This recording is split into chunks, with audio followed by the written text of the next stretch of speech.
அதாவது மனித குலத்தை அழிக்கிறதுக்கான சில வழிகள், அதாவது ஒன்றோடு ஒன்று ஒட்டி, அதாவது இப்போ இருக்கக்கூடிய கோவிட் போல் அதில் சில வைரல் பரவி அதில் மாறி மாறி மாறி இது ஒரு செல்லாக மாறின்னு இருக்குது.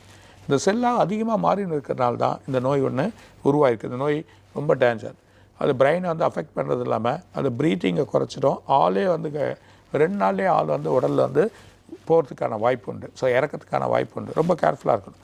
மெயினாக உடலோட வலிமை தன்மையை நம்ம உற்பத்தி பண்ணிக்கோங்க, ஸ்ட்ரெங்க் பண்ணிக்கோங்க. நிறைய கீரை வகைகள்.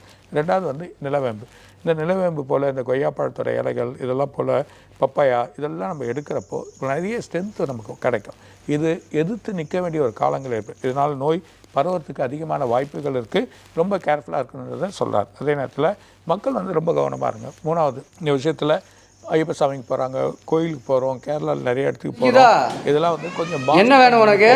அதே நேரத்தில் பரோட்டா வேணுமா, தோசை வேணுமா? அந்த